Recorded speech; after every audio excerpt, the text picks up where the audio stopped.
Hi everyone, welcome back to my sewing studio. I am Lisa, the owner and the designer behind Pink Hollybush Patterns, a line of sewing patterns designed for children's clothes, most of which are designed for knits and most of which have an option to include smocking. So in today's video, it is my goal always to help you get the most out of Pink Hollybush patterns. And so today I want to talk about two of our baby patterns, and that is Rosebud and Lil'Honey. Now, both of these patterns are designed for knits, but with just a few modifications, and that's what I'm going to show you today. You can use these patterns with a woven fabric if you choose. So why am I thinking about that? Well, it is fall right now. We are at the height of leaf turning season here in Connecticut. And for me, fall is all about flannel. And I have a whole video about why I think flannel is a wonderful fabric to sew with. I will link to that for you here up above if you want to go check that out. But flannel doesn't have to just be plaid, and it isn't just for PJs. So right now I have found some absolutely beautiful flannels by Art Gallery and Robert Kaufman. Just do a Google search and you will find some beautiful ones, I am sure. And so I have made some adorable outfits for my granddaughter using these plaids and these patterns. So we're going to go over to my cutting table and I'm going to show you just the few slight modifications you need to make to the pattern so that you can use it with a flannel or another woven fabric of your choice. So let's get started.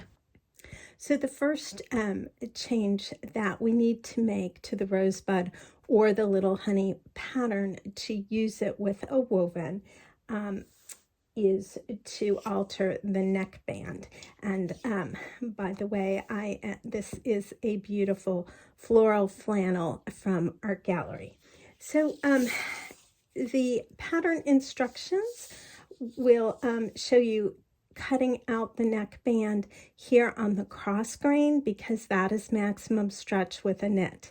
But when we're using a woven, we need to cut the neckband on the bias. So all you need to do is alter how you lay it out. So this needs to be cut on a 45-degree angle to give it that little bit of stretch. Now the way you can find that 45-degree angle is have your selvage, fold your fabric so the selvage here is perpendicular to the selvage here, and that will give you 45-degree angle right here that you can lay your neckband piece out on. Now to be a little bit more accurate, if you have a quilting ruler, it should have a 45-degree angle marked on it, and in that case, if you just line your ruler up with the selvage edge over here, right, and move it up, and you'll see I'm just a little slightly off with my folding method, so this lets me get it. There we go. Line up with that 45, and so this is now perfect to lay my neckband out and cut it that way. So that's the first change we need to make in order to use these patterns with a woven. Now the second change you're going to want to make is if you are using the tailored sleeve. So either the short or the long. Lil'Honey and Rosebud both come with different sleeve options. If you're using the puff sleeve, there's nothing that needs to be changed. But if you're using the tailored sleeve and you're making this out of a woven, then you're going to want to run a long gathering stitch here along the sleeve cap so that you can just ease this sleeve cap into the armhole when you go to sew the dress together. Now, you might also want to add a little bit more here to your seam allowance or hem seam allowance for the sleeve. The Lil'Honey and Rosebud come with a 3/8 inch hem allowance, and that is because, of course, with a knit, we don't want the bulk of a doubled hem. But what I would do to have a cleaner finish here is to add an additional 1/4 inch. And that 1/4 inch could then be pressed up and then turned up, and it would give you a nice finished edge. Now, you don't have to do that. You can follow the pattern directions the way they are, and you could just serge or overcast your raw edge here and then just turn it up, right, as the pattern directs, like that, and just hem it that way. So you would then have that serged edge, or your overcast edge would be exposed here, but it would be finished and quite neatly still.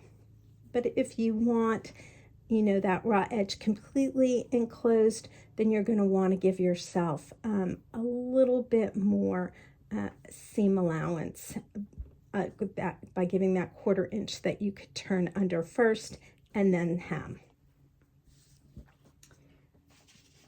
Now, if you want to make the bloomers, you have the same situation with the bloomers that you had here with the sleeve. So for both your waistline on the bloomers and then down here on the leg openings, again, the edges are just turned.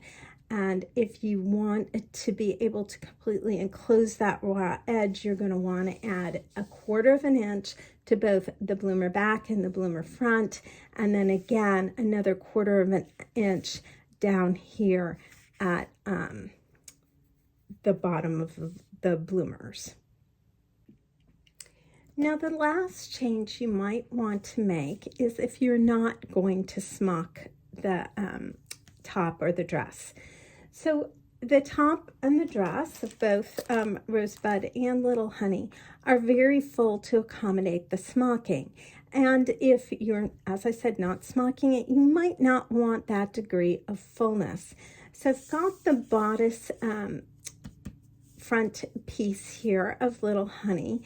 You want to make sure that your skirt piece is at least 1.5 times the bodice, right? So you could just measure this, at least do 1.5 times. You certainly could do 2 times. Lil'Honey and Rosebud, the fullness is 2.5 times the bodice because it is designed for the net fabric. So if you want to take some of that out, just do the math, measure your bodice, make sure you have your skirt piece then is at least 1.5 to 2 times the width of the bodice, and you can do that to both the front and the back. Use less material and not have quite as much fullness to the dress.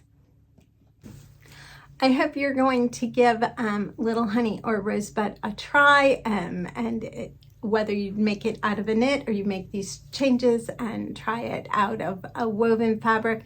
Be sure to tag me, post it on Instagram and tag me. I would love to see what you've created. You can find me at Pink Hollybush on Instagram. Links, of course, will be below. And happy sewing.